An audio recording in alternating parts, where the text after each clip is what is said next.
Very warm welcome from all of us at Rejig to you today. This is a very exciting moment where all the ecosystem players are coming together to support and enable the startups during these difficult times. I'm Vinutta. I'm from T-Hub. I take care of ecosystem office within T-Hub, and I'm going to kind of compare the rest of the day, evening tonight. During this event, let's just have some rules on the ground. We do not have an option to ask questions. So please keep leaving your questions and we'll take it towards the end. And please do not have any other video conferencing tools in the background that might affect the experience with this. So just to give you a little intro about Rejig, we have come together a few weeks back where we all have been working with startups and working for various initiatives to make this time as easy or as comfortable for startups to be able to revive and rejig themselves to the new normal. While we were doing all of those at an individual level, we thought this is a good time for all of us to band together and come together and do something at a much massive scale, and that's how Rejig was born. This is an initiative by T-Incubators and Enablers, which consists of various incubators and enablers in the city like T-Hub, IKP, CIE, TI Hyderabad, and various others. So these are all the incubators and enablers who have actively supported during this event and are going to continue supporting for the rest of the 1 month that we have ahead of us. We have Jayesh Ranjan who has joined us today. He is going to talk to us a little bit on the importance of this initiative as well as the future that we can have. We've also invited a lot of our mentors and the CEOs of various incubators, and all the startups who have applied for Rejig are going to be part of this session, as well as the whole startup community of Hyderabad has been invited. So we've received about 210 applications for the investor access. So just to give you a background of the event itself, we have done this into 2 tracks, the investor access track and the customer access track. So we've opened applications a few weeks back, and we've received about 200 applications for investor and about 100 applications for the customer access. So this is the mix of the applications that we have received. Most of the startups who have applied are in the early and idea and seed stage, 50% of them. We have about 35% startups who are in the early stages. And with respect to the sector mix, we have seen a very healthy mix over there. We have a lot of healthcare, pharma. We have a good number of technology companies. We have agriculture, agri-tech companies also who have applied for this initiative. So we have gone for a few broad sectors that we thought would need this kind of push at this time. With respect to customer access program, again, if you see the major applications again are from the healthcare and pharma. We have amazing partners here who can bring in this kind of customers that the startups would need towards the demo day, so that the startups have an opportunity to pitch to the customers. So we have 43% applicants who are from the healthcare and pharma sectors. We have about 17% who are from the manufacturing and associated technologies. With respect to applications screened by the level of funding, again, we have mostly 47% of them in the early friends and family stage, but about 35–40% of them in the pre-angel to seed stage startups. So that's the mix that we have seen. And in case you have not yet applied for this Rejig, this is okay. We're going to come up with another one pretty soon. So if you are here as a participant or as an applicant, if you have any questions, please leave them in the chat box, and we will definitely take them at the end of the session. And this is the evaluation is going on. So this is the invitation to join this launch. So if you have any questions on that, please shout out in this chat box, please. Now we are very happy to launch this program. We have, like I said, we have Jayesh Ranjan who have joined us, who's going to share his thoughts. We have Deepanwita ma'am, who's going to set a context and also compare the panel discussion between Ravi Narayan, Sridhar, Reddy, and Sateesh. So, sir, can I invite you please to take over the floor? Thank you very much, Vinuta. Good afternoon, all the panelists, eminent panelists, and hundreds of participants who are watching us live. Let me first of all congratulate everyone for putting this together. This is a wonderful concept of supporting all the startups who are finding the going to be very tough at this point in time. This is again something which we have been planning, and we have been actually practicing much more than planning for the last 3 years or so. Some of you will recall about 3 years ago, we started a concept which at that point in time was something which we considered to be very essential. We called it whole of the city approach. We called it whole of Hyderabad approach. See, the logic at that point of time was that amazing things were happening in Telangana, in Hyderabad. We had started T-Hub, which had become a great, it began as being a great incubator, but in a short period of time, it became a great innovation hub, a great ecosystem now. We had catalyzed multiple other incubators, and there was a very good level of maturity in the way startups were getting supported. And we had also created umbrella organizations like Rich, which used to provide that critical access which startups required to various knowledge institutions, R&D institutions. So amazing things were happening in Hyderabad, but despite doing all that, we would notice with some measures of disappointment time after time that whenever they would publicize, let us say, some rankings or great cities in India in terms of startup activities or startup hotspots, we would typically find Hyderabad missing in the top list. It would figure very prominently, but there would be other cities like Bombay and Gurgaon and Chennai and Pune and all. And for some reason, I mean, which kind of was extremely unfathomable, we would not see Hyderabad in that list. So someone gave us this idea that many things which are happening in Hyderabad are happening discreetly, standalone. T-Hub does its own thing. IKP, which is in one location, is doing their own thing. There's very limited amount of collaboration and synergy.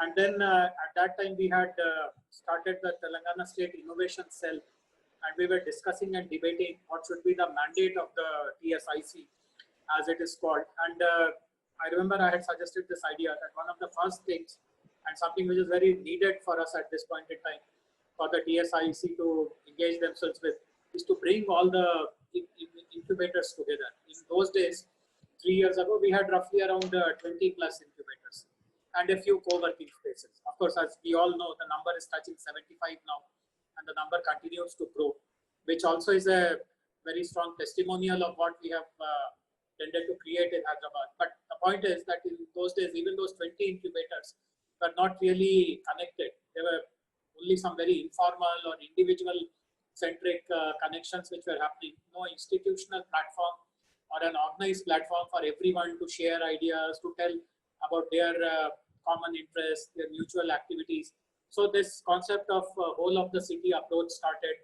The very first thing which was done, which is a very obvious thing to do, was to first of all list out who are these incubators, what facilities do they offer, who are the incubation managers, what kind of services they provide. And then over a period of time, started meetups with these incubator managers, called them, discussed about their programs. Let us say that there are 10 incubators who are offering life sciences programs, so create a small network amongst them. And that is a very vibrant network, incidentally, the life sciences network, which the CIE supports, or they kind of anchor. And then there are other such networks also. There's a fintech network, there is a SaaS network, people who are in this animation, gaming, VR, AR space, they have their own network. So great things have happened after we started this whole of the city approach of sharing resources, sharing services.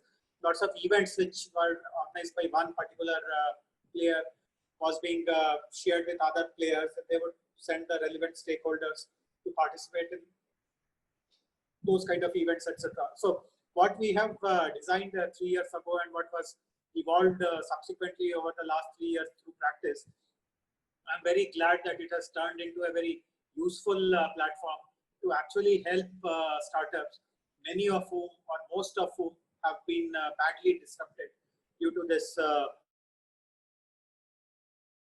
I'm very glad that a concrete program has been organized. Vinuta just explained about the structure of this program. You will receive very structured mentorship support, and then thereafter the 100 best startups will be also given the chance to pitch before multiple kinds of funding agencies. I would also like to add that while the ticket size for funding, as Vinuta presented, does not look to be very ambitious, I'm sure it is very doable. But another good support which many startups would be looking for at this point in time is to also get market access. So, and again, Vinita, when you presented the sector mix of all these 100 or the 300 startups who have applied for participation so far, the mix also is something which is very relevant, very topical, I would say. So I noticed lots of agriculture and food tech startups. So COVID or no COVID, this is one sector which continues to thrive, at least in Telangana. Similarly, I noticed edtech startups. I noticed, of course, pharma, life sciences, healthcare remains very important for all of us. During this present pandemic, the importance of this sector has gone much more. So I'm sure many good opportunities are there in that sector as well. Similarly, I found many fintech startups, edtech startups who are participating. So all these are sectors which are of tremendous relevance and importance for the government also. And another thing which I would like you to keep an eye on, not you alone, Vinuta, but all of you, so to say, the organizers, if there are opportunities of giving any government projects or government business to these startups, please do bring that to our knowledge. We'll be very happy to do so. In fact, we have announced it on so many platforms that one way of helping startups and also the SMEs is to give them government work. So we'll be very happy to stand on that promise. Similarly, if you feel that there are some possibilities of getting them enterprise customers. So Telangana, as you know, has strong connects with a huge range of corporates from different sectors. Some of the who's who of the world have made Telangana their home. And obviously the government has helped them in multiple ways, facilitated their investment. So I feel it is quite appropriate if we ask them for some favor at this point in time in return to all the various things they have benefited from the government. So if I ask, let us say, Procter & Gamble to help 5 startups because their line of activities and the P&G's core work seem to be well aligned, I'm sure they are not going to say no to us. So helping them with market access also should be our responsibility within the government, outside the government, whatever best is possible, we should be able to do that. And of course, access to funds, which is something very critical at this point in time. That is something which is going to happen for 100 curated startups. So good luck for all that. And the next thing which I would like to tell you, since TSIC, our interim CEO Ravi is also one of the panelists, and the rest of TSIC members, people like Vivek and all other fellows, etc., are also attending.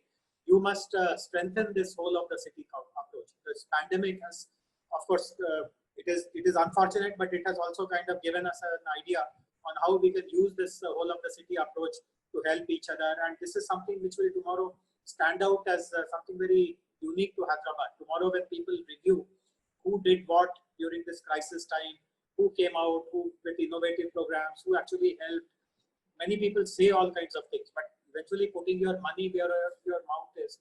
Telangana is known for that. So this is something which we should really highlight later on as how this whole of the city approach has been utilized during pandemic time. But besides the pandemic is going to end someday or the other. Thereafter also, how do we use this platform of whole of the city approach, all the incubators and enablers coming together? How do we broaden the scope of it to identify other needy areas where intervention is possible and continue to roll out such good programs in future? So once again, fantastic initiative, and I look forward to keeping track of what is happening over the next 3 weeks. And I look forward to listening to the rest of the panelists and also to Deepanwita's keynote now. So thank you very much. Thank you so much, sir. And we'll definitely come back to you with respect to market access to government agencies. We'll come back with a plan for that. I now invite Deepanwita ma'am to please take this stage.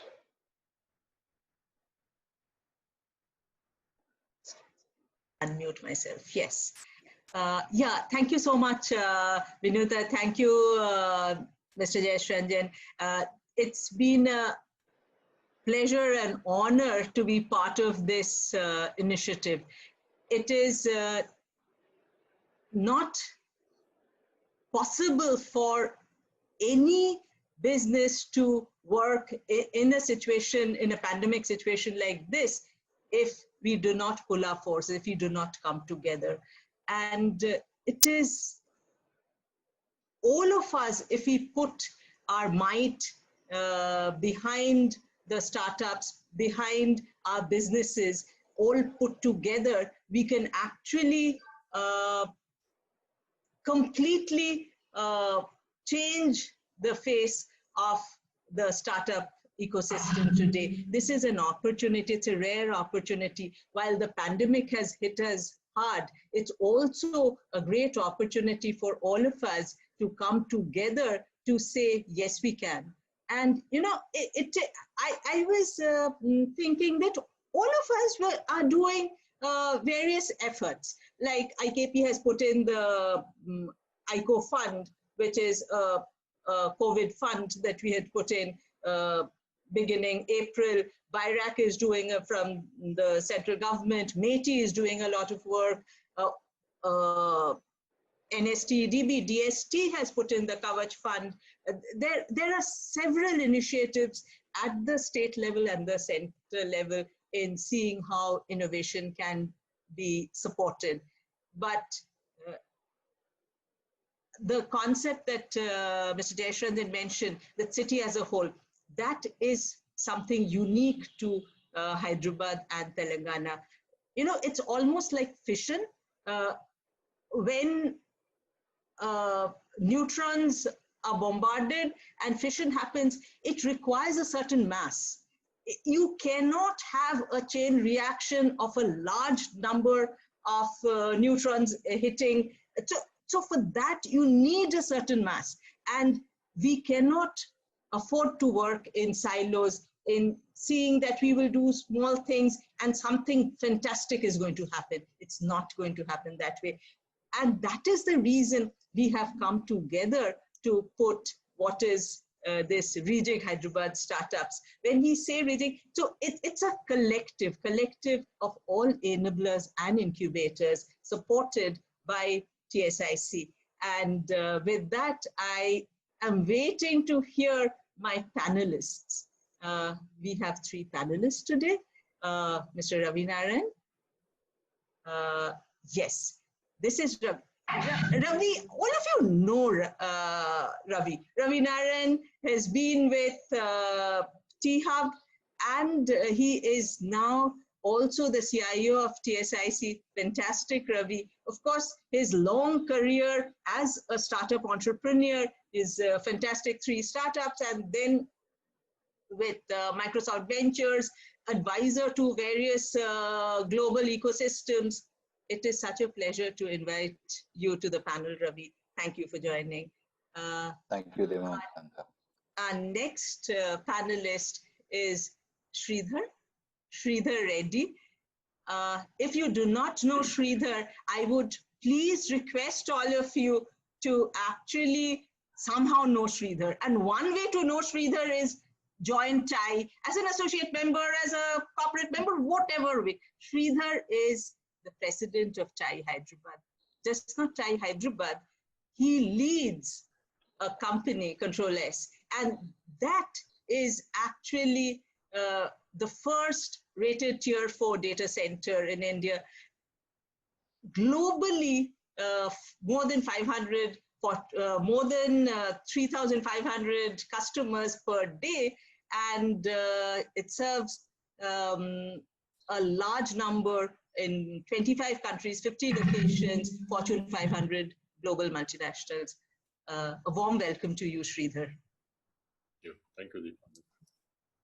Of course, we cannot do without an investor, because the whole thing is around investment. Because if what are the things that are started? Apart from Corporate Connect, we have Sridhar, we have Ravi, but without a hardcore investor like Sateesh, we all said, who do we need in this?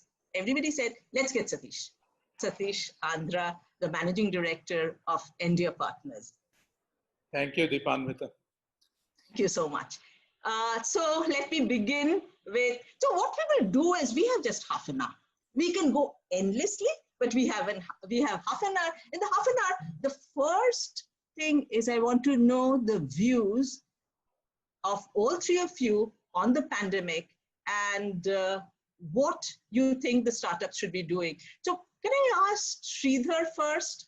You know, Sridhar, TiE is very active in terms of startup engagement. As president of TiE, you must be in touch with hundreds, if not thousands of startups. And I know the kind of engagement that TiE Hyderabad and TiE Global does, both of them do together. And what, according to you, are the three top challenges that startups are facing today? I would say one challenge. Okay. Cash flow. And which leads to several challenges for the entrepreneurs. Yeah. And of course, not everyone is affected.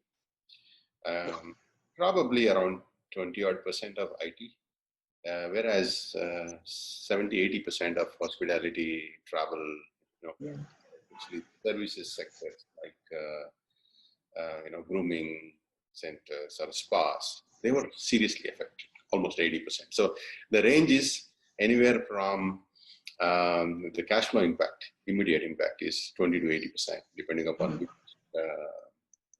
industry that you're in. Second, the what do you call? Some of the business models are now under question mark because of this. We never thought we could work so efficiently from homes, and this is a new lesson the world has learned. We never thought that we could do such amazing events like this, and we could actually start a new Rejig.Hyderabad. We could actually make all of this in a pandemic situation, right? So these are new lessons the world has learned. As a result, new business models are coming. As a result, some of the business models may become irrelevant or may become seriously constrained by a lack of business. And entrepreneurs need to, that's the biggest, another challenge that I would say that one needs to be aware of. And of course, the cash flow brings in lots of other challenges. How do you pay your salaries? Where do you, you urgently need capital? Yeah, things like that. Yeah, that leads to subsequent issues. Thank you, Sridhar. Sateesh, I have a question for you.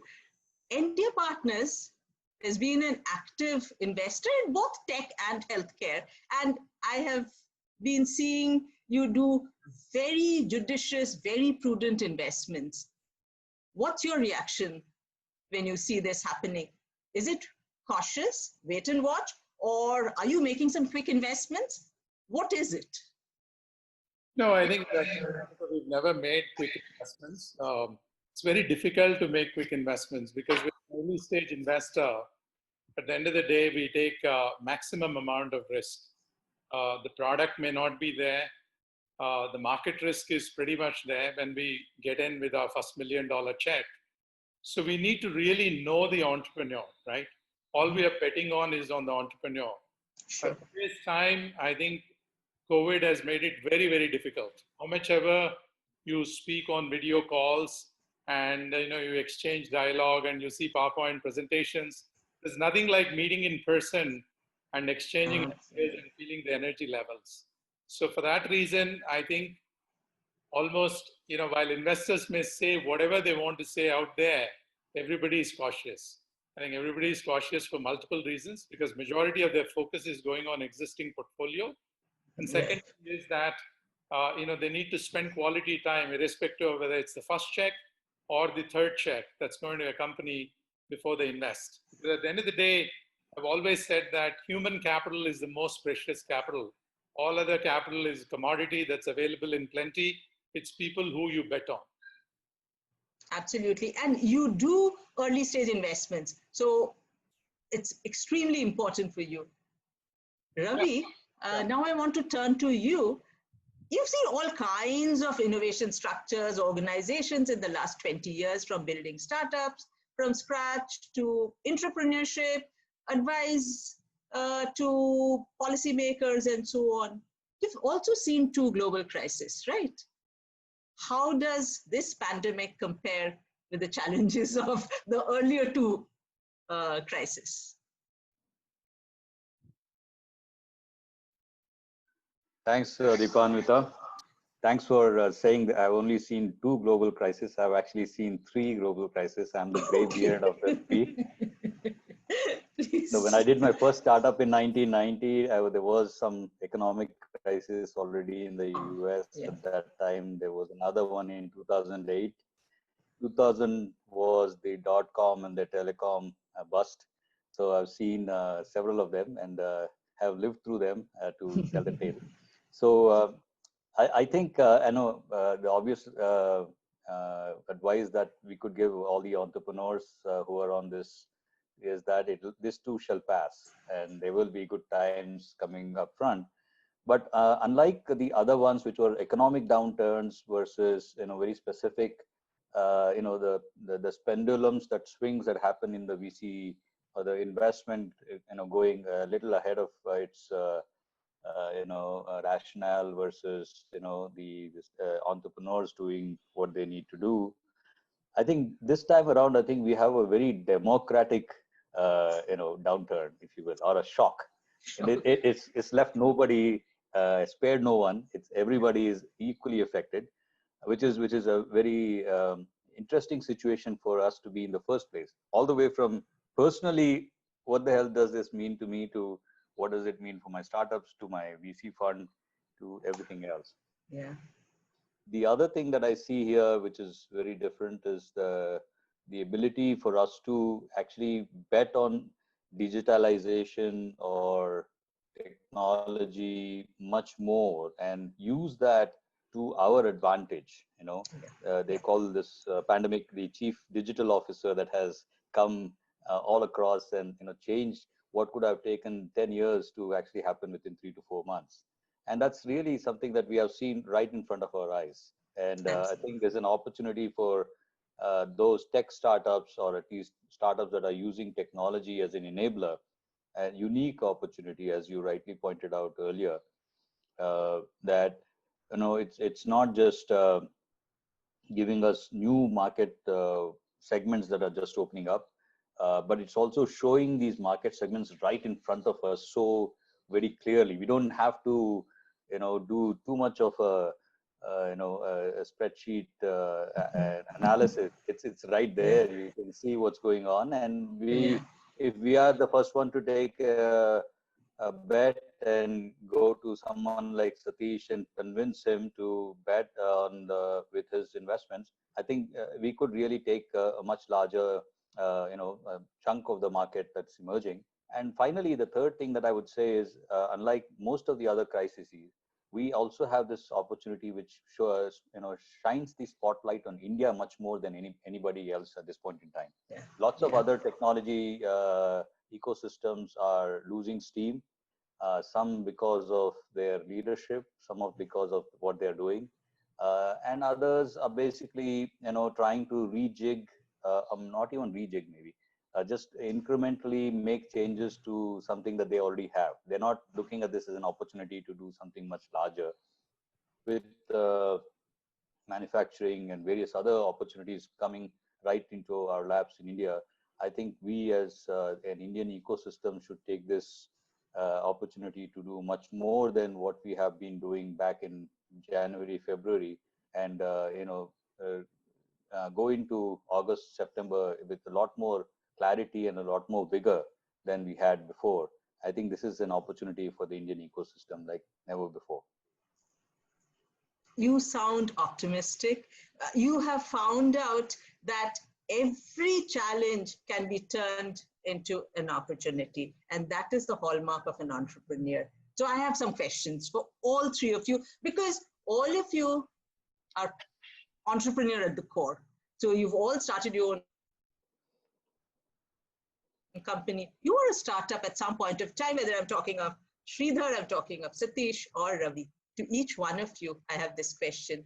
If this had happened, this pandemic, when you started your first company, maybe in the second year, you were in the second year or you in the first year, what would you have done differently to mitigate the risks of the pandemic? This would be a great learning because you can just go back and see, okay, then a lot of empathy will come that if you can put yourself in their shoes, in the early startup shoes. Can we start with Sridhar? I have many stories. Yeah. I've seen the rock bottom to, yeah. Okay. So, for example, I'll share my experience of 2001 when Yes. Yeah. we were running an internet services company. I was one of the first movers in this industry, and suddenly money started chasing tech companies, and resulted in a natural investments and free internet services companies have come.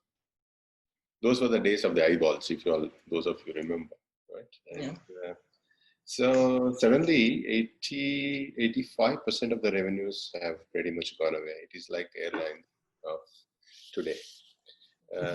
That was our situation. And how do you deal with it? A lot of analysis paralysis, which I subscribe all of you not to do it. Quickly get into action. And then we took out almost 80% of the staff. I could not, I was very young then. I never thought I would fire anyone. I never fired anyone till then. So I took 80% of the people out and started a new division, rejigged the whole business model, launched the software, and made it a much bigger success. And then came Pioneer Labs, and then came many other businesses. In fact, the crisis actually helped us to rethink on our business model and come up with new alternatives, which were much better. So, yeah, you need to go and talk to your vendors, debtors, which I did. I said, look, I cannot pay you guys for now, but I'm going to call you back soon, which I did a few months later, 6 months, 8 months. Some of them were patient enough, some of them not.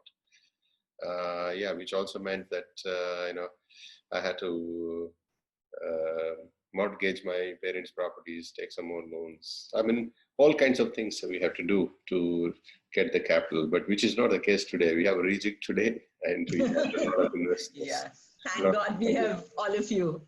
Yes. Sateesh? So Deepanwita, I was in the Valley in 1999. I raised my largest round of venture capital in the 2000 dot-com bust. And that was 35 million? Yeah. So I think I was one of the lucky ones, I must say. Then there was 9/11 that happened.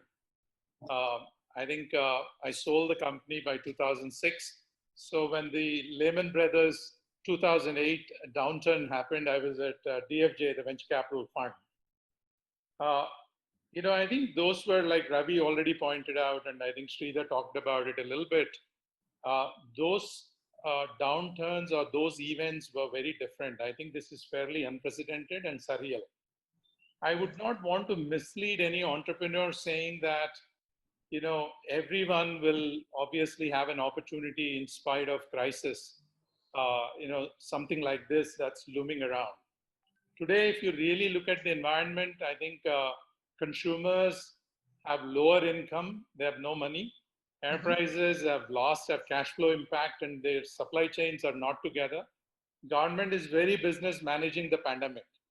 So if you really look at the current situation, I think lucky are the entrepreneurs or startups that are fairly in early stage.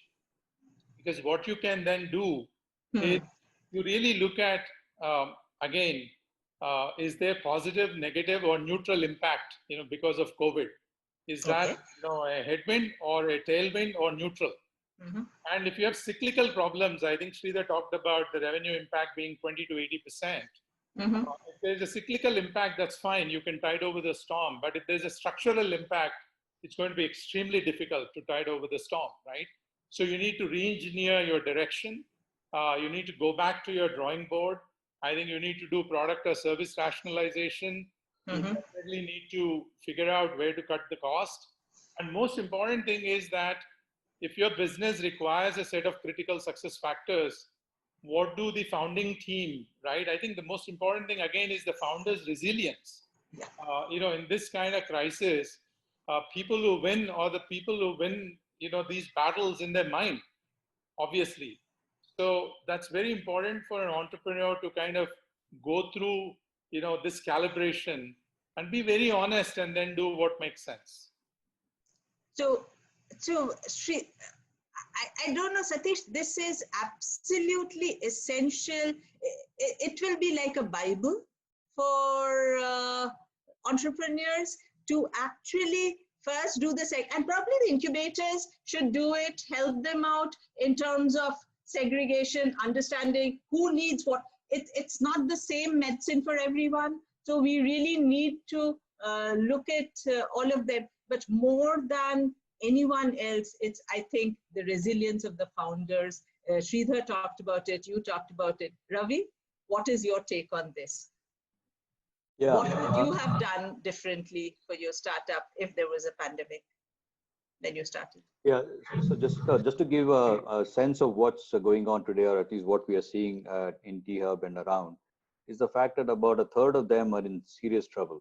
Cash flow issues, maybe completely in a wrong market, wrong product, now cannot be rejigged anymore to some sense, right?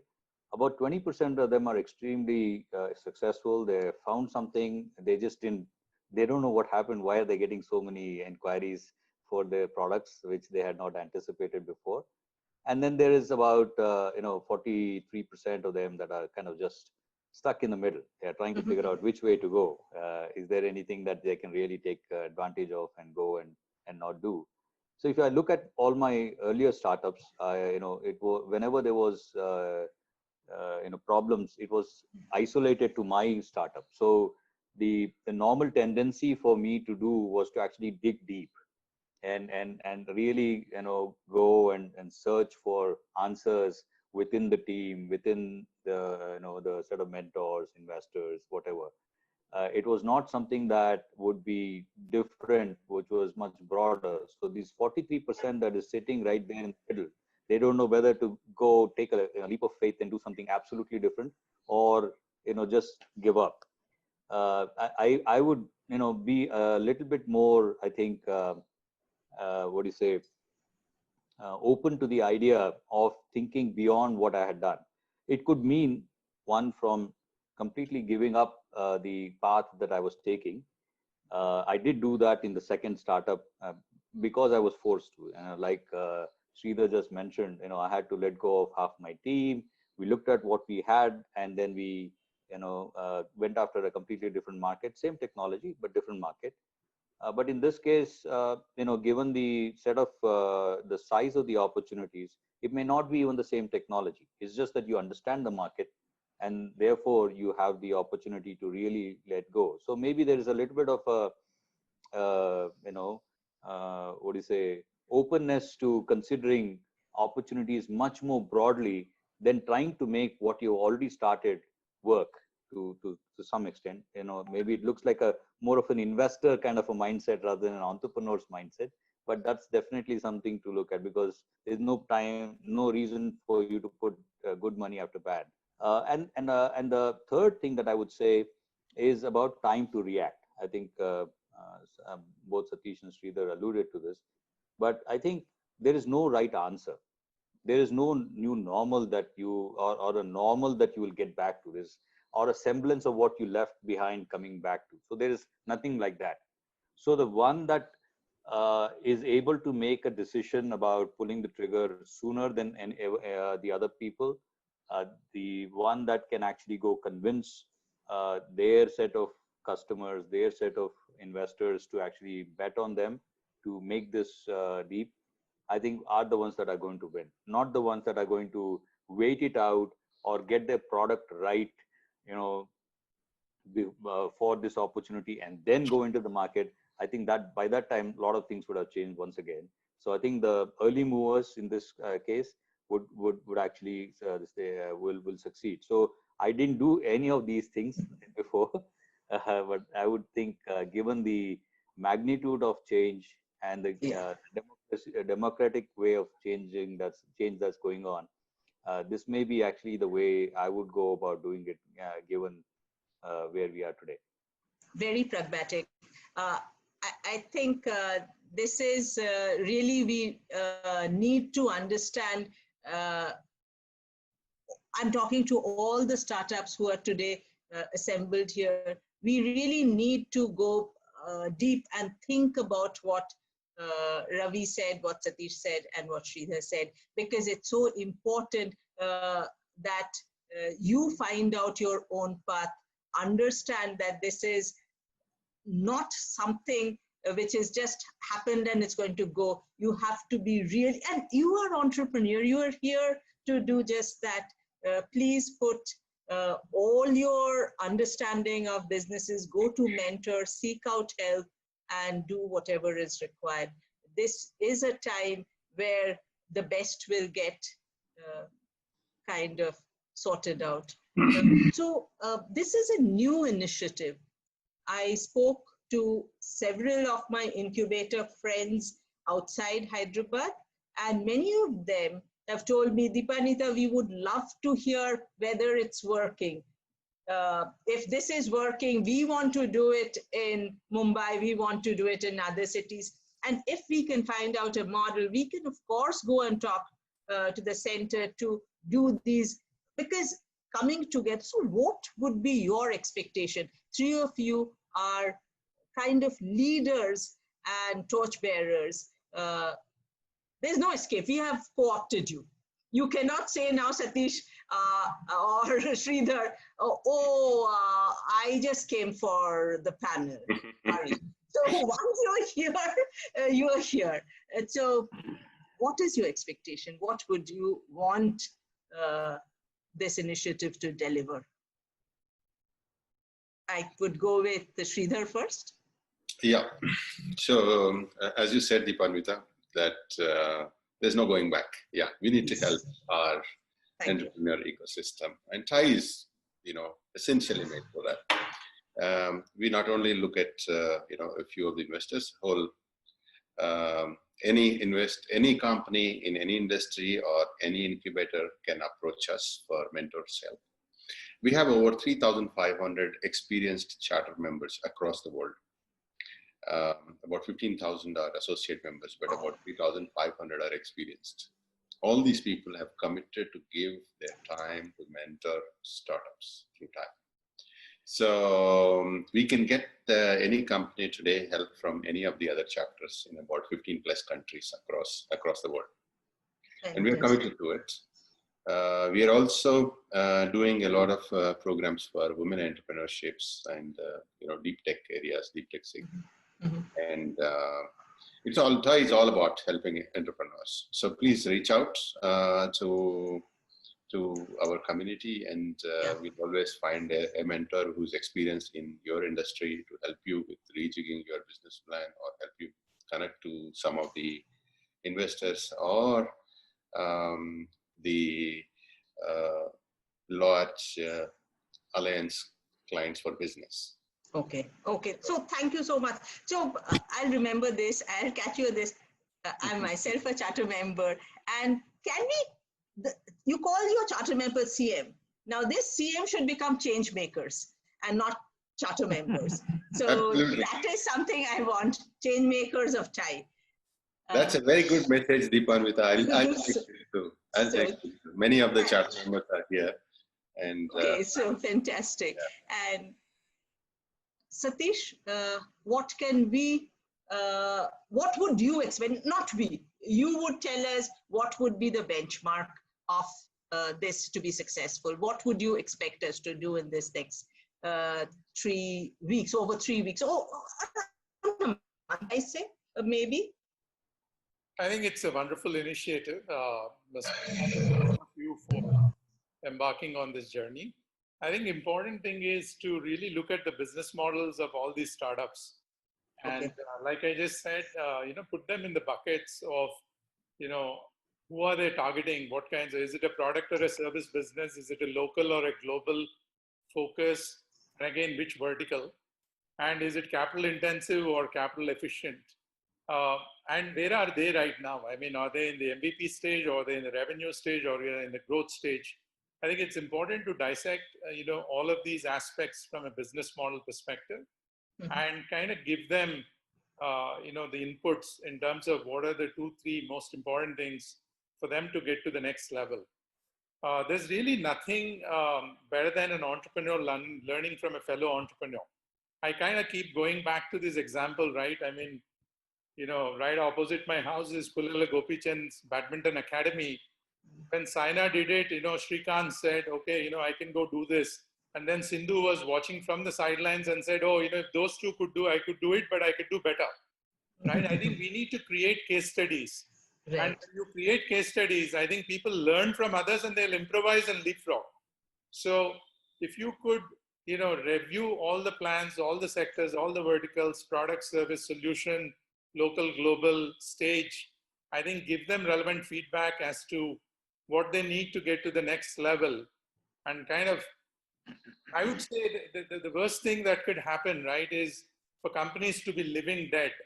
Yeah. I think, unfortunately, a lot of people in India don't give up, and there's nothing wrong in giving up, right? I mean, if it's really writing on the wall and, it's not going to help you get anywhere, you're better off taking a step back, reflecting, because you've not lost it. And the minute you become an entrepreneur, I mean, everybody needs to congratulate you, and you need to congratulate yourself, because that's a very noble thing that you've done. But yes, failure doesn't mean that you've completely given up. I mean, you're going to get many, many more opportunities. So I think that's the type of assessment. And like Sridhar brought up, I think TIE has a fabulous network, in terms of both from a mentoring, networking, and potential customers. I think all of us would be very much willing to help, any which way we can, and we'll put some of our resources to work as well. Thank you so much.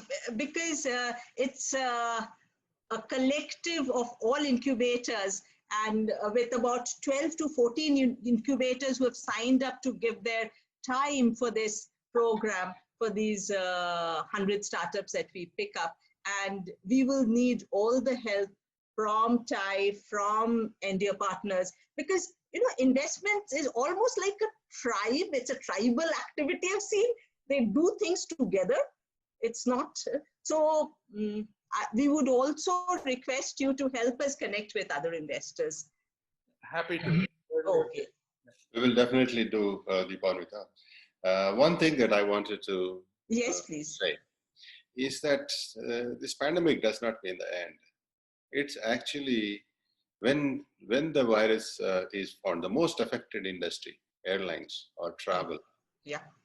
Right. It's going to bounce back double. I have seen everyone planning, dreaming what they're going to do the moment, the pandemic hits.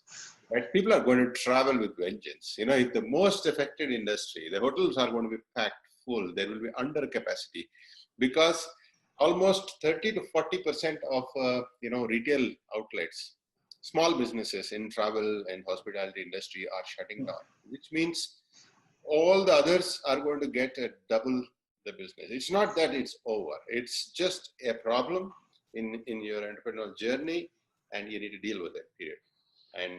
And that's it. And I hope that it's going to pass.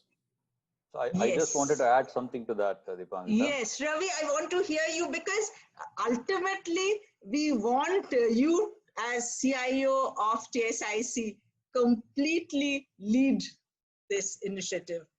Without you, this is not going to work. So you have to tell us what is your benchmark that you want to set. Yeah, so, first of all, the name Rejig, when you talk about jigs and all that, that's a very manufacturing term. And then if you're just changing the little bit here and there, you're still staying in the factory mindset and the factory expectation. And I don't think we are looking at doing that jig. In fact, the jig that we are referring to is the dance, right?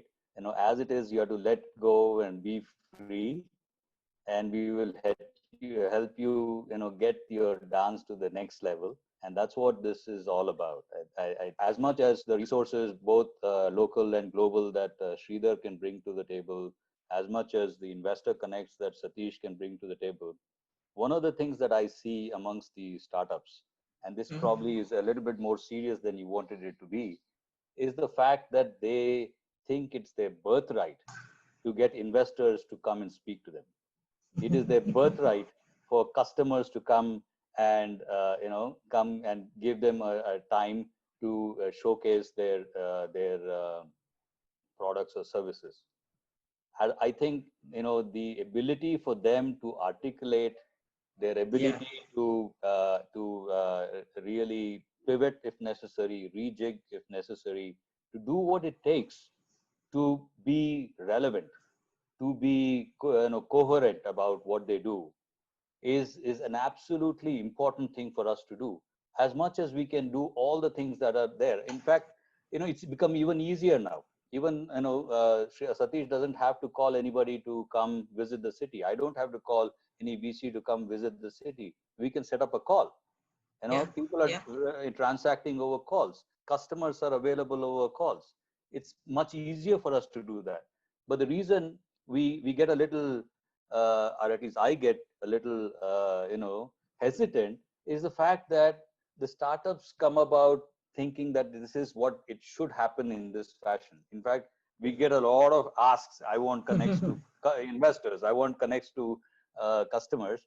And if they don't get it, they think, oh, I might have lost business. And we are saying, no, you didn't say what is it that you really can do that is going to change the world of your customers or make a good case for the investors. Let us help you with that. We have mentors to do that. You need a lot of mentor help or ability to rethink, repivot or rejig your mindset before you can do all these things. Then all these things will line up on their own. It is not something that we need to orchestrate. It will happen on their own. Absolutely. In fact, we were lamenting that after the VCs have done their travels to Mumbai, to Delhi, to Bangalore, maybe one day they will also stop off in Hyderabad. Then we will show all our startups. Now we don't have any of those, limitations. We can do it at any time. But we need the startups to give up that mindset that said that this is my birthright. I am doing a startup. I am taking all the risk. I am putting my life at risk. And I need people to line up and help me with this thing. No, I think for the next 1 month, I would urge all the startups to let go of that thought process, that level of entitlement, and say, I will do whatever it takes to make my startup extremely successful, be it on the technology side, be it on the marketing side, be it in terms of your team, whatever it takes.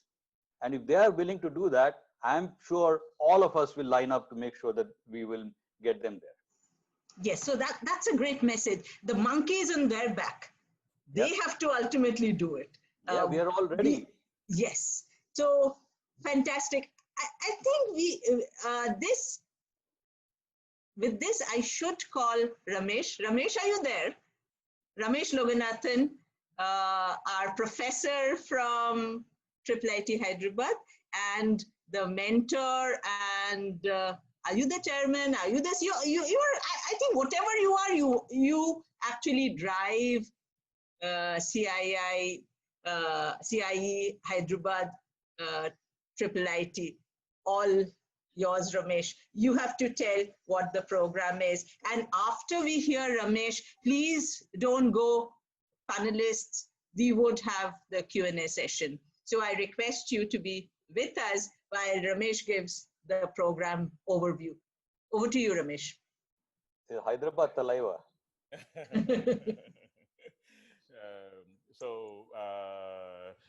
I think this has come together fantastic. The solid, like started at 222, it's right now at 277, which is very good. And I'm sure that number is a reflection of the fact that so many of us have come together. I mean, different incubators, T-Hub, TI. Ramesh, can you speak a little louder, please? Okay, I'll just get the mic closer. So, Yeah, so I was this is saying, good. like, I think that number is a reflection of the number of organizations that have come together. I mean, 30, 40 different incubators like TIE, Hyderabad Angels, Wow. T-Sig. So I think that's very good. It like I think even Jayesh sir mentioned in the opening comments. While we're all very connected, we don't do too many things together often. We know each other very well. Anybody has to call anybody for help, and they would help. While the network is very strong, I don't think we leverage the network as often as we could. I mean, in other cities, the network itself is not that strong. Here, the network is tremendous in our city, but I don't think we use it as often other than in a peer-to-peer mode. So I think this is not the first time we have tried this. We have done this multiple times. We have published a Hyderabad for Innovation directory of various enablers and organizations. Sateesh would remember this. This was back in 2015. I mean, like, and that whole network was brought in as the initial network directory on T-Hub site, was there for the first 6-7 months in 2016.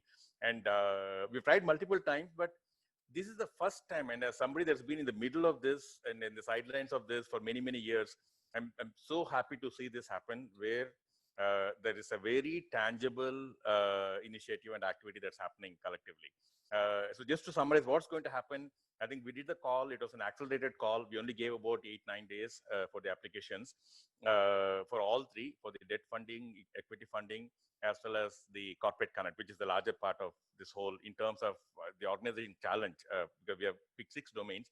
Each domain we're going to get about 6 to 8 or as many as companies that we can find that are willing to look at startups, and like we are telling them that like we are encouraging. I mean, we are looking forward to them engaging startups for POCs, and then eventually look at considering engaging with them as well, buying or licensing as well. And so for all three, we said we will do. It's a strategy rejig. And so we are saying like we have to pivot. I mean, that was a message that came from all three, from Sridhar, Sateesh, and Ravi, that you like things have changed. While yes, I mean, we did 2 surveys of startups. One we did in early mid-April, and one we did in end of May, early June. We were very, very pleasantly surprised. We had about 50 startups. We did amongst the CA startups. It was just at the time, that's all we had ready access to. 50 startups participated from the in both the surveys. We were surprised to see more than 50% of the startups. Most of the startups said the operations are continuing at little less than normal. In some cases, normal or more than normal. Very few said like they were at like very, very low level of operation. That was very, very pleasantly surprising. Even more surprising was the fact that more than 50% said they're looking at a positive outlook post-COVID. I mean, nobody knows when is post-COVID, but assuming like it's a few months since or hence, more than 50% said they're looking at a positive outlook post-COVID. So that was extremely encouraging. And we're going to do the 3rd survey. Maybe this time we can do the survey amongst our group, so we can get several hundred startups joining the survey. We can get a much better pulse. But I think just even anecdotally looking at startups, many of them are looking at positive outlook. But all said and done, the business environment has changed, even if the outlook is positive. And so I think this whole exercise, we said we will do 3 rounds of mentoring. I mean, same mentor. We have 3 sessions. First session is just to understand, get the pitch and just understand the thinking and like what the startup believes is their concerns right now. The second session is the mentor is supposed to give some activity to the startup to do some legwork and come back in a week. And the second session is to see what the change in strategy can be. And the third session is to seal it and then come up with a pitch. In the corporate case, first 2 sessions remain the same, but focus is more purely on market. And the third session is to specifically identify what corporates they can pitch to and what the pitch could be. By then, we also would know what are the companies that are coming in for the pitch. So the third session can be very, very specifically targeted towards those 8 or 10 companies. And so the 3-session mentoring is a key. That's where the rejig is going to happen. And then at the end, they're going to pitch either for debt, equity, or to a corporate. So which will be, we are planning to do it over multiple parallel sessions happening on the same day. We want to get a sense, I mean, as close to the buzz as possible. I mean, the buzz will be very evident if you're doing it in a physical venue. We are not in the physical venue, but we still want all the tracks happening in parallel, like in a 4-hour window or 4 to 6 or 8 hours max. And we'll see if we can somehow create that buzz during the day. But that's the plan, to do everything. While it's much easier to do it over a few days, we won't do it over a single day, preferably in half a day. So we may have about 12 to 14 parallel tracks happening. And so that's where it ends, the finale, which is the demo day. And then we will help a little bit. We won't have the bandwidth to follow up on the meetings that are likely to get scheduled, but we will do some follow up at least in the first week. So we will take a stock from the startups as well as from the investors and corporates that came about their interest, and we'll just at least do some reminders in the following week to help set up those meetings. Beyond that, we won't be able to track because all of us are volunteering time. But till then, we will take, and we hope that the Rejig that's going to happen, and also the connections to the investors or the debt funding or the corporates that will happen in a month from now, will pack some wind in the sail of all the startups, and that's the hope. And also the other hope that we have as a group is that this should not be a flash in the pan, one-time activity. We are hoping that this lays the ground for a very, very formal framework to do this more often. It can be just exactly in this format. We can easily do it at least twice a year, every 6 months. And maybe more often now in the COVID times, maybe we'll plan for one more like this within 3 months. But subsequently settle down at maybe half yearly, a combined demo day. We've been talking about combined demo days for quite some time. I think now we are here with 30, 40 incubators engaged, about 8 to 10 actively contributing. Some have already done it in the first phase of the campaign. Now the others are getting in from tomorrow, which is to help with the corporate connect and such. So I think we will probably do it more often.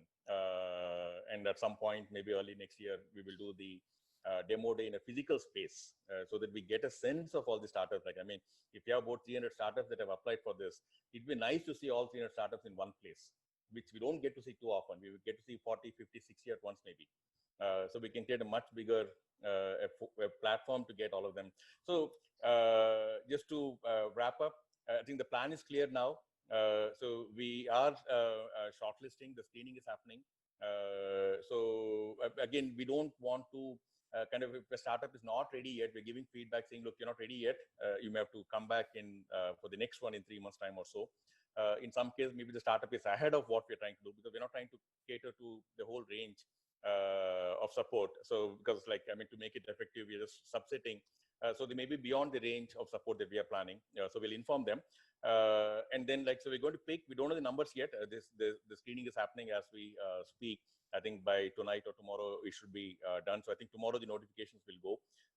We are trying to select as much as possible, but we're thinking in the end, it may be around 30 to 40% of the startups that applied may get selected, keeping in the target investment range in mind and the kind of domains and corporates that we're getting in view.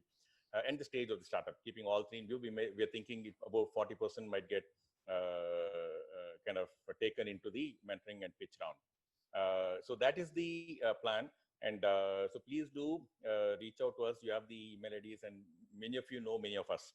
You please feel free to reach out to anybody in this ecosystem. I think it will get to the right person. So don't have to worry who you're reaching out to if you have any questions. We're going to have some discussion following this anyway, but even after this, please feel free to reach out. So Deepanwita and Vinita, back to you. Thanks, Ramesh. With respect to the questions, please take a minute. In case you have applied for Rejig, please take a minute to add any questions you might have about the program in the questions tab. We have a very good mix of questions for the panelists here and some questions for us, Ramesh. So I'm going to take that the same way. I'm going to take it in the same flow. One of the first questions we have is, any suggestions on preserving cash by reduction of salaries in lieu of equity? How would one go about doing something like that in an early stage? Sateesh, any thoughts that you want to share on that? Yeah. No, I think there are multiple best practices already published out there. I think one way to do it is you look at different levels of workforce within your own team. Based on that, of course, the entry level or the mid-level, you can't reduce too much of salaries because they all have certain commitments that they need to take care of. And then obviously at the executive level, if you're paying yourselves well, that's where I think you can take a cut. I think some of the companies have obviously asked people to volunteer. I think that's the best way, because if your team kind of comes forward and says, I need this amount of cash to keep up my commitments and I'm okay to take this kind of a cut, nothing like it. That means you've got a great culture. You know, we've seen one of our portfolio companies this morning giving extra stock options, because in lieu of the salary cuts. So I think that's a great way. Again, if your stock has the right value and if you are in that direction, going in that direction, you could offer more equity for the cash, that they kind of let go. So these are various mechanisms, and some of them are asking people to work kind of alternate days. And we've seen that, the models in the West where, you're supposed to, take a forced vacation or, just be out of circulation for a while before you get the call back. I think there are all these practices, so they're out there on the web. Happy to send some of them, Vinuta, if you need. Yeah. Thanks, Sateesh. Definitely would love to share that with the startups. Next question to Ravi. Ravi, you've seen many ecosystems, so this question would probably be interesting for you. What do you think is lacking in Hyderabad founders or investors when compared to cities like Bangalore, Mumbai, or Delhi, where the ecosystem is a lot more vibrant and supportive, and how can one improve? Well, I don't know if you remember, we had taken a whole bunch of T-Hub folks to this thing called NASSCOM Product Conclave back in October. And one thing that a lot of my T-Hub colleagues came back and told me was the people who were manning those booths out there in the corridors were actually founders of the companies. And they were there throughout the day. They will go out for maybe a lunch break, but the other founder would take on. And they would be there to speak to potential customers, potential investors, potential whoever. And I feel, and they came back and said, it's so hard for us to get those founders to come and, interact with us. And, they will, if it's a sales like a seminar that we do, they will send a salesperson to join the seminar. Or if it is a technology thing, they'll send one of their engineering guys to go sit in the seminar.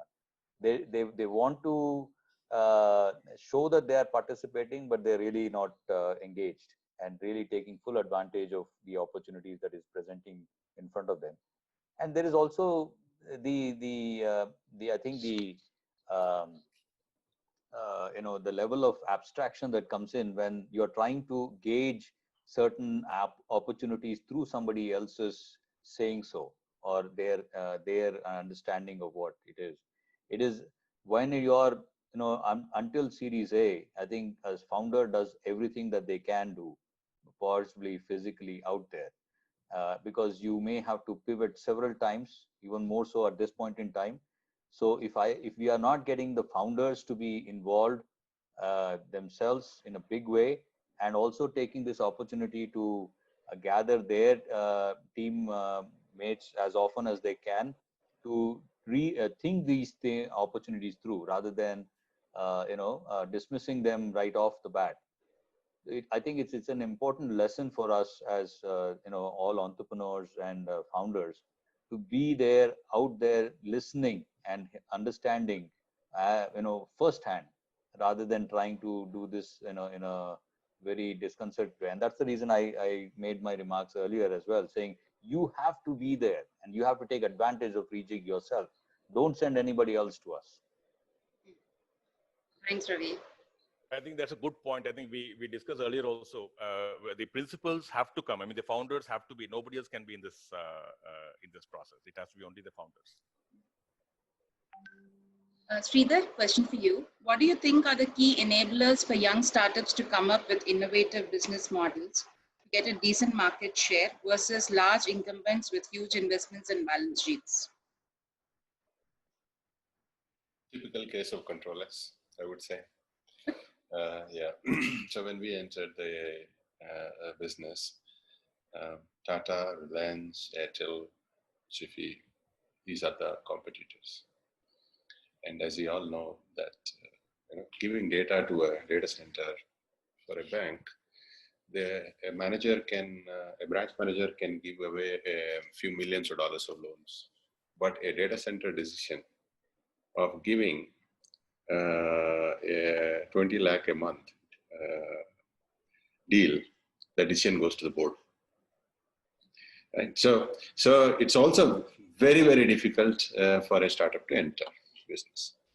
So it is possible to innovate still and be there, as long as you're very, very clear that you have to be far, far ahead of in terms of quality of service or product features, or far, far superior. So it's not going to be, it's not going to work if it is, you know, me too product, number one. Number two, you have to be extremely cost effective at the same time. So unless you have these two, it's very, very difficult to win against incumbents with large balance sheet conglomerates like Tata's, right? So that's where we entered into. We said we will build tier 4. We said our energy consumption, our data centers have to be at least 20% less. And we said that we will give a lesser price than tier 3 players. And we will offer extremely flexible contracts, business models. We offer a lot of value-added services on top of it, and you know, and then invest every day in improving quality. And it worked. Yes, we had our moment of troubles, but it is possible. In any industry, it is possible. The more matured, the more tougher it is, but definitely it is possible. Thanks, Sridhar. Next question, Ramesh. The questions are around, we have a few questions on this. When can we expect the list of shortlisted candidates to be published? So if you want to share more thoughts on that. Yeah, we are hoping it is by end of the day tomorrow, latest Wednesday. We should be having the list out, because we want to start the sessions from this weekend, Friday. So yeah, by Wednesday, I think you can expect the list out. Sure. So this is for all the panelists. What is the one top business book that you had read which helped you in your professional journey? Satish, we'll start with you. One recommendation for all of us. I think it's not one. I think it's many of them. I think my most favorite human being who just passed away is Clayton Christensen. I mean, every theory that he has put out there is just fantastic. Entrepreneurs should go back and look at Innovator's Dilemma. That's one. The second thing is Jobs to be Done. It's a fabulous framework. The third one is really Competing Against Luck. I think all these frameworks are amazing frameworks that Clayton has put out there. So I would not. Then there's a book by Angela Dweck called Mindset. There's another book called Grit. I think there are various books. I would not say there's just one book. There are a lot of frameworks and a lot of books. So I made some notes there, Satish. Thank you. Ravi, your thoughts? Ravi, you're on mute. Yeah, I think I'll echo what Sateesh said. You know, there's not one book, but let me try to go a little off the mainstream and say, see, one of the important things every time I had this crisis when I was doing my startups was the fact that I was able to meditate, not just meditate as in meditate, but actually reflect on how things are, and you know, how do you take stock of these issues. Obviously, you know, the books that come to us from that part of the is about being in the moment, thinking clearly, making decisions, not necessarily thinking about the past or worried about the future. It is now. How clearly can you think and make decisions? That's one thing. The other one would be Ray Dalio's principles. You know, how do you actually come up with the ability to distill what is it that you're doing and how is that you're building your organization. I think that level of clarity is going to stand you in good stead, whatever startup you're doing and whatever other things that you're doing in your entrepreneurial life. I think it's a huge thing. And there's also time to reflect, right? So all of these things, these books are going to help you with your own personal growth, which then makes you a better entrepreneur. Sure. Sridhar? The small book that you could read, which is apt for today, those entrepreneurs where your business is affected, is Who Moved My Cheese? Simple book, takes 1 to 2 hours to read. Very useful, I would say, which was to me. And And the other books that created a deep impact on how I think, work, or shaped is a series from Malcolm Gladwell, if you all know him as an author. Read a book called Outliers or The Tipping Point. So all of his books are amazing, but just read these two. It'll change the way that I think entrepreneurs must read this. And another one which made a deep impact in my day-to-day decisions is a book called Good to Great. Big impact, which actually changed the way that I run the companies. Thank you. Let me bring up the next question. Sateesh, this is for you. I'd like to ask what each of your views are in the valuation of deep tech hardware startups, where R&D is the prime focus. Deepanwita, I don't think we can, address that question in a very short time frame. Sure. It all depends on the stage of the company, the sector, the progress they've made. So I think we can take that offline. Sure. But at a very high level, though, just to add to that, I mean, a lot of specifics are required. But I think whether it's an R&D product or not, the opportunity is the key. I mean, are they going after an opportunity that exists?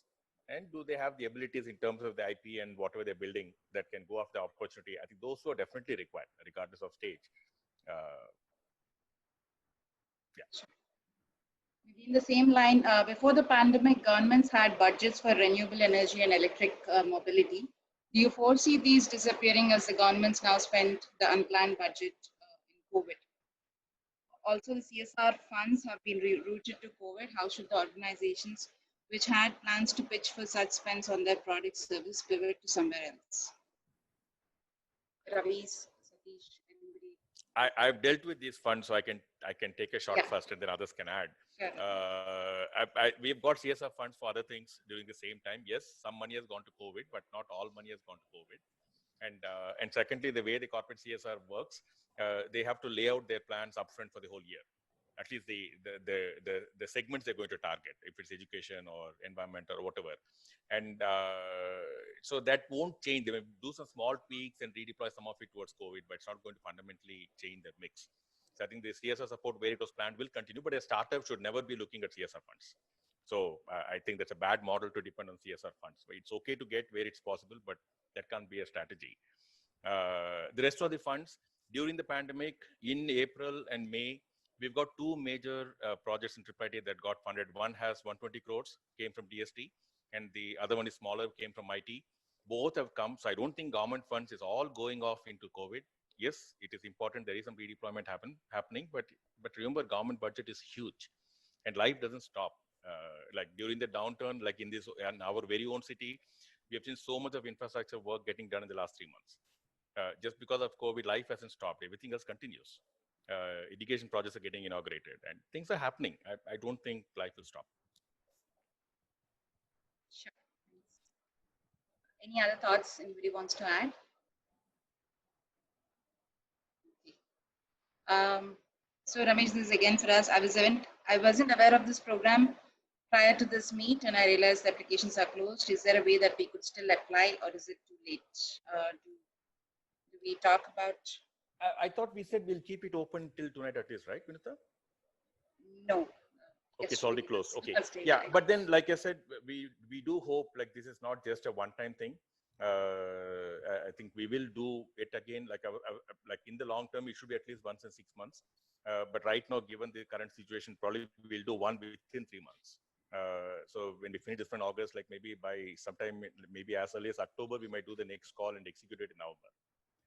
So anybody that missed this time can surely do it within the next couple of months. But that said, if something very, very specific that you have and you think is a compelling, you just reach out to any of us. We'll see if we can help. Otherwise, it may not be through this. I mean, there are other ways. Yes, Ramesh, I could help. Exactly. So you can just reach out to us. We'll find some other avenues for that. Wonderful. So we have a lot more questions, but they're very, very specific startup related to their startups who might take longer than the time that we had. So can we have any closing thoughts from Sridhar, Sateesh, and Ravi, and then we can take it from there. Sridhar? Yeah, as I said, right, bounce back is going to be, for most of the companies, is going to be much better than what it was pre-COVID days. It's very simple math, right? Not many will survive. Only those entrepreneurs which has the resilience, which has that tenacity and focus, they will survive.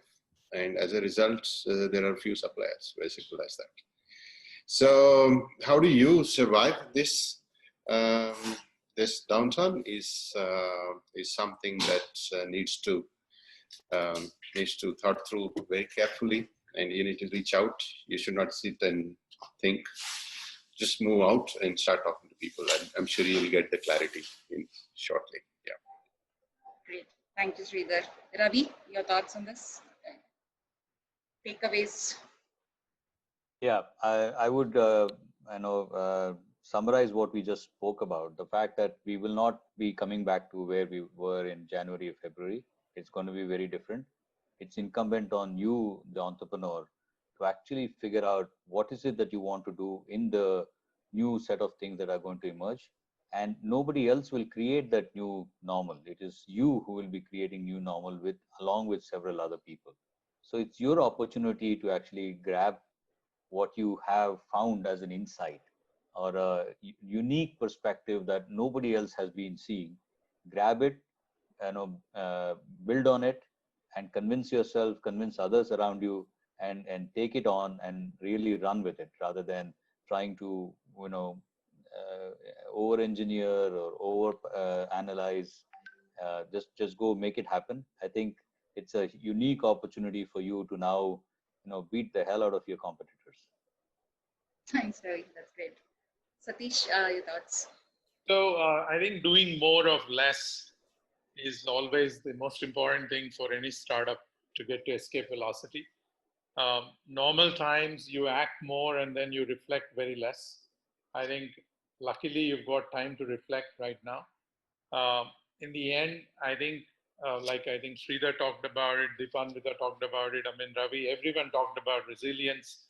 I think you have to remember that you're running a sprint as well as a marathon, right? I mean, you're running a sprint, you want to move as fast as you can, but you retire for the day knowing fully well that you're going to run the next day as well, and you're going to run for many days.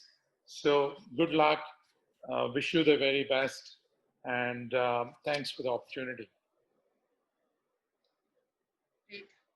Thank you, Sateesh. Thanks to all the panelists who have joined us and spent good time to share your thoughts and encouraging us to go really hard on from here.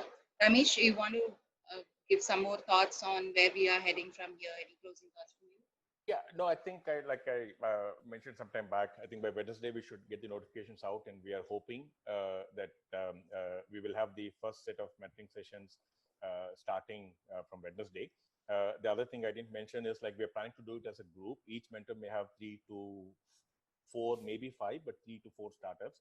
And the idea is somebody had alluded to it in the earlier panel as well. I mean, peer learning is an important facet of startups journey.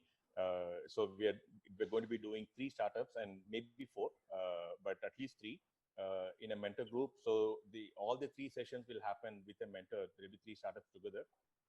That will be kind of pitching, and the discussion will be happening together. So it will start probably this weekend. We'll announce the mentors also by Thursday or Friday. And then you will get the notifications over the next couple of days. And so all the best for all the startups. And like I said, I'm personally very, very excited at the number of entities and people that have come together. I mean, the 7, 8 of us that are here today, visible is only a kind of the front of this whole initiative. That leaves another 7, 8 incubators that are each taking up one domain and getting mentors from that domain, from agri, from manufacturing, from FMCG, retail, different domains.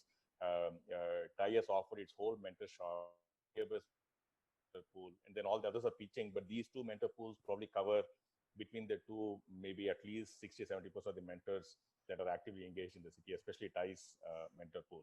And so I think it's a fantastic initiative. I'm looking forward to what happens in the next few months, few weeks, and the finale at the end of the month.